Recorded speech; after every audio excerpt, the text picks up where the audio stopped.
wilson. 안녕하세요. 소련인 안톤입니다. 오늘은 진짜 정말 특별한 날입니다. 오늘 내 손님은 서울시향 부지휘자 윌슨 응입니다. 박수!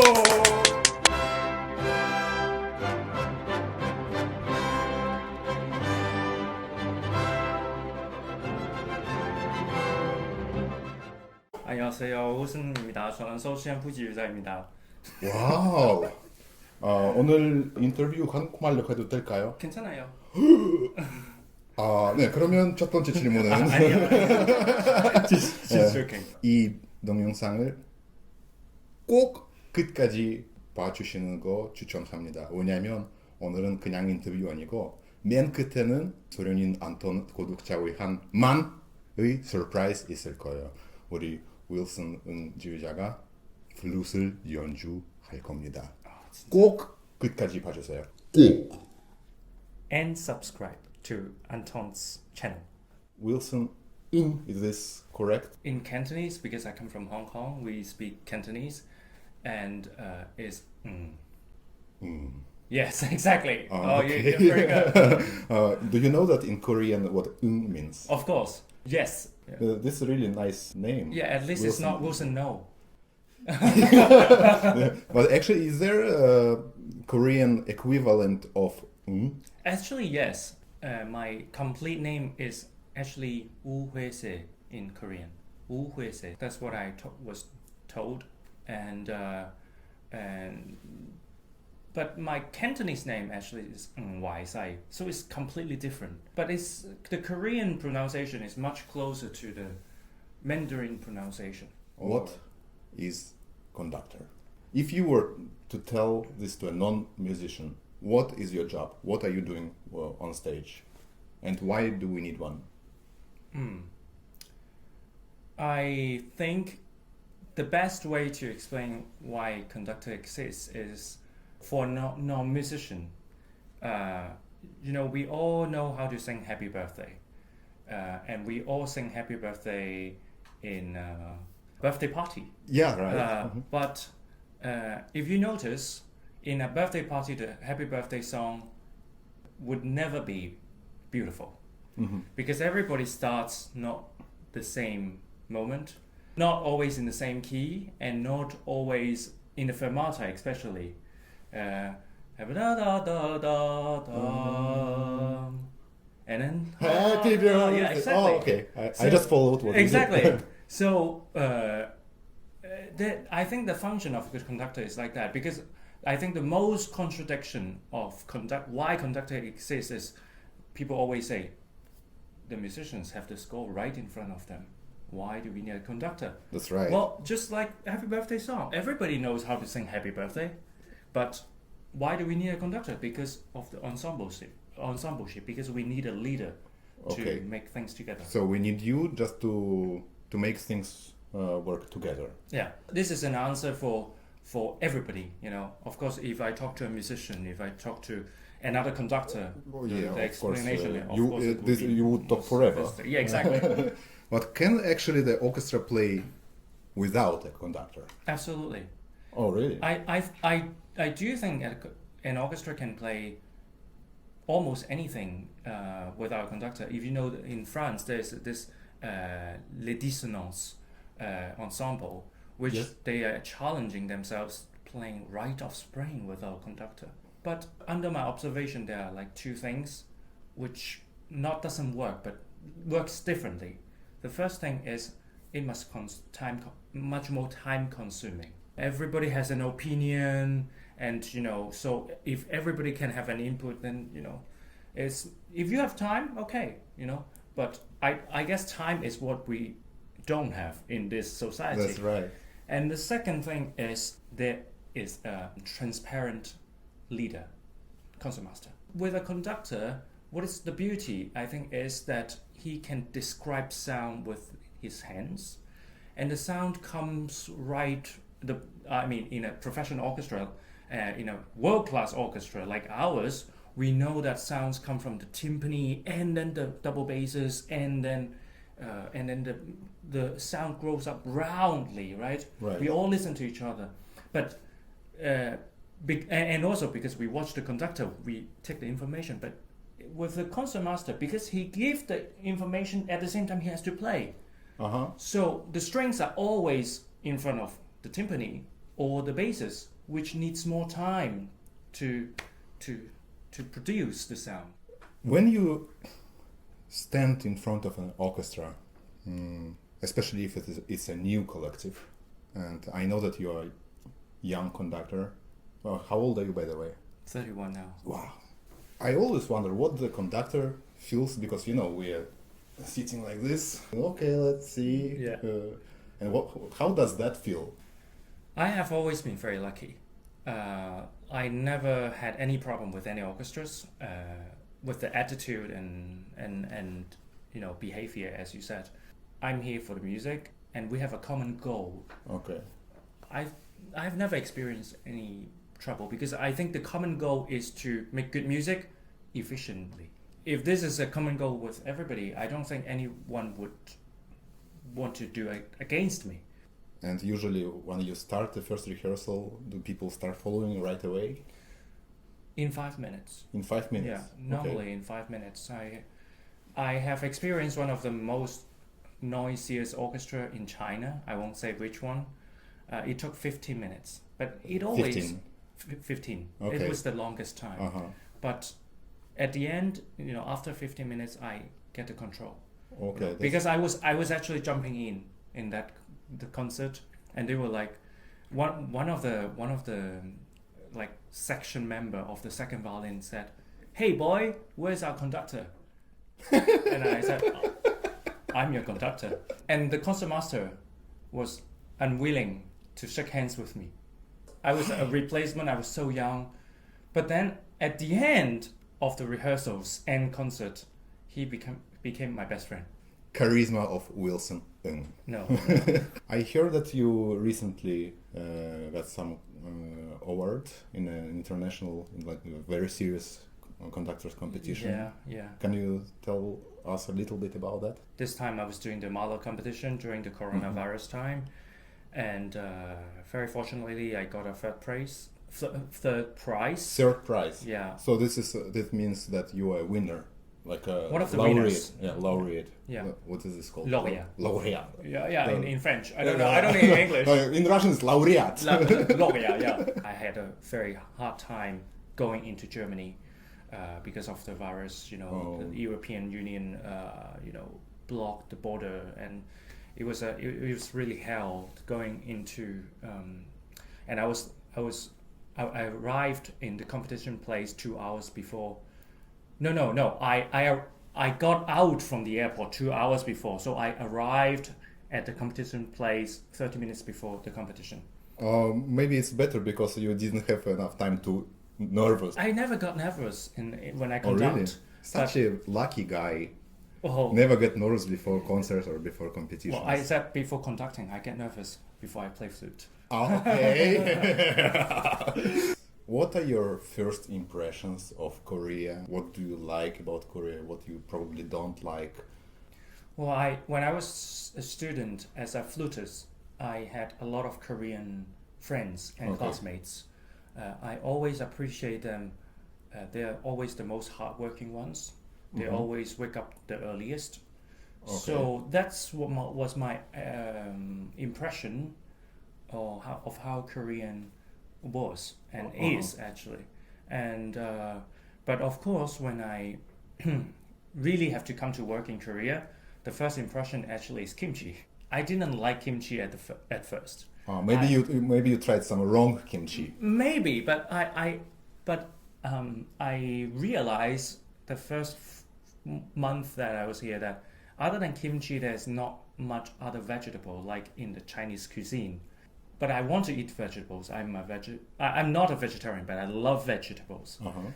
So I try to adapt myself. And 3 weeks later, I cannot live without kimchi now. Oh, yeah, you are Korean now. Yeah. I know people who literally cry if When they there's no don't- kimchi. Yes, even my wife, who is sitting right there.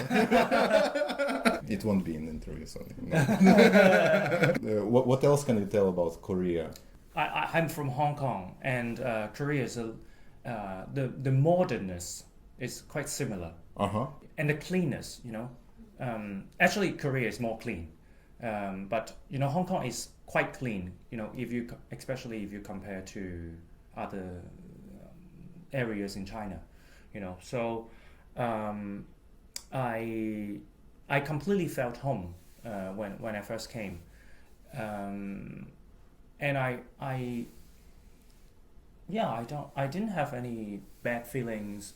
I just fell in love with this country. This is exactly what I felt when I came to Korea 17 years ago. I fell in love and I am still here. Another question you don't have to answer, but Okay. I'm sure many people are wondering. It's a question about your red bands. Hold up.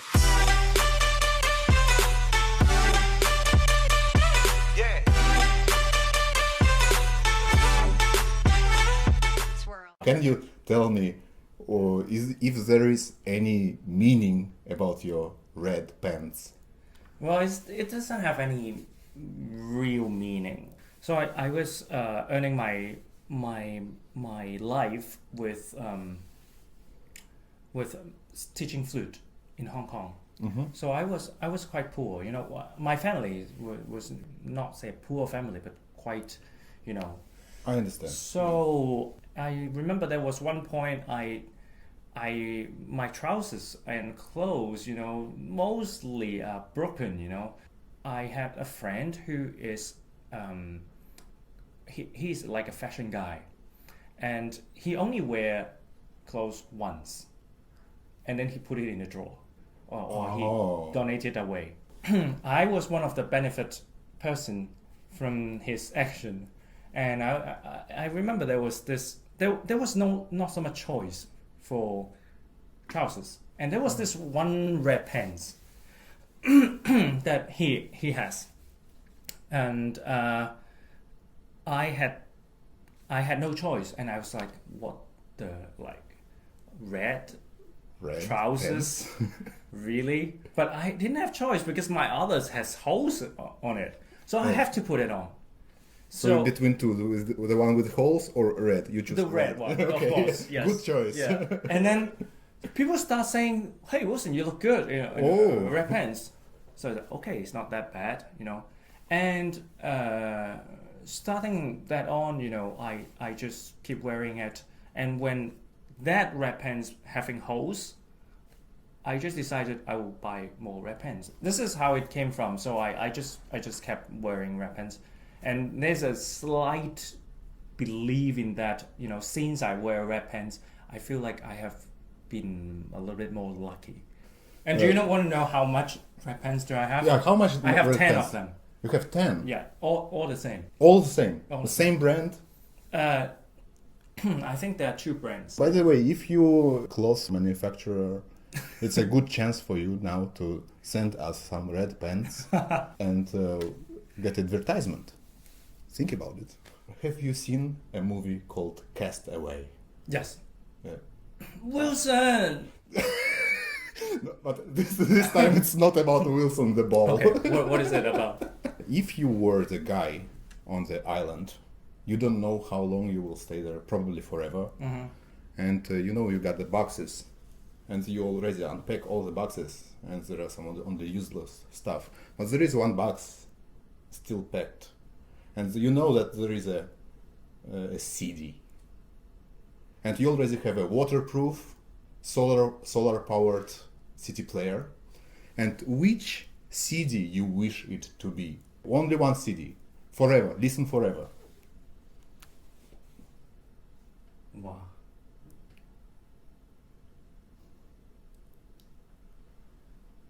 Too difficult.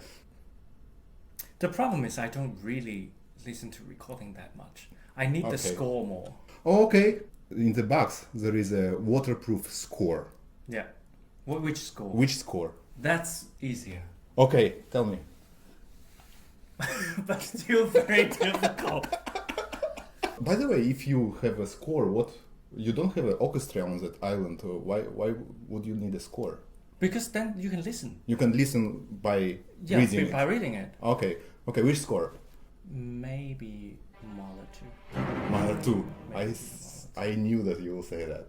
Really? Yeah.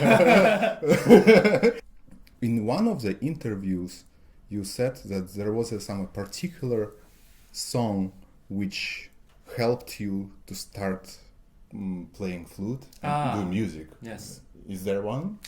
Yes, because I started flute as a mistake. I was so in love with this movie of Titanic.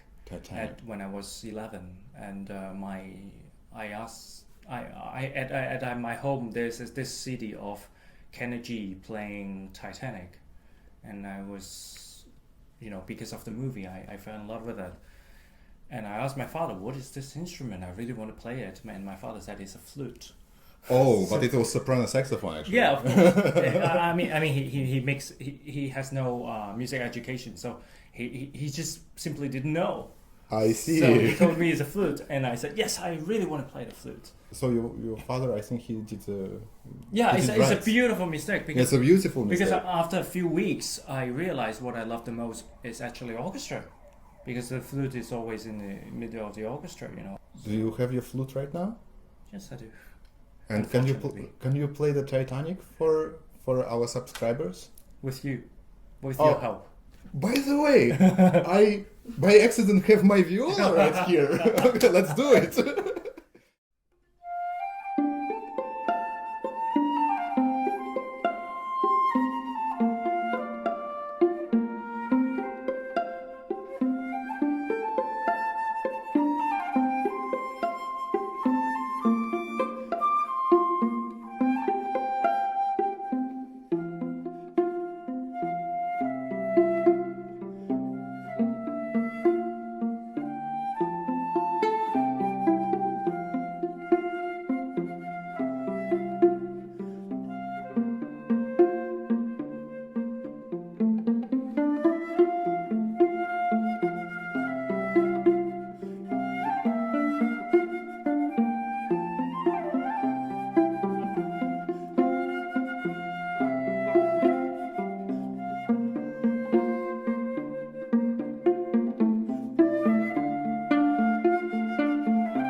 Wow, man, you are so good at it. No, I haven't practiced for 7 years. For 7 years? Yes. I have been playing a little bit for fun, but I haven't practiced. Practice is another thing. Yes. That's why I really admire you guys have to practice and then, maintain the performance level. Yes, we practice. Thank you so much for playing beautiful music, and thank you for talking. Thank you for having me. If you have something to say for Korean audience which really loves you, here you are. Okay, so I'm having my first subscription concert debut on the 16th of October at 8 o'clock at the Seoul Arts Center, and we're going to play Shostakovich No. 1, Yeah. Glasenov Violin Concerto, and Kodai Dance of Galanta. It's going to be a super program, very dramatic, very dynamic. Hope you guys come and support us, and we really would like to perform live for you again. And subscribe to Anton's channel.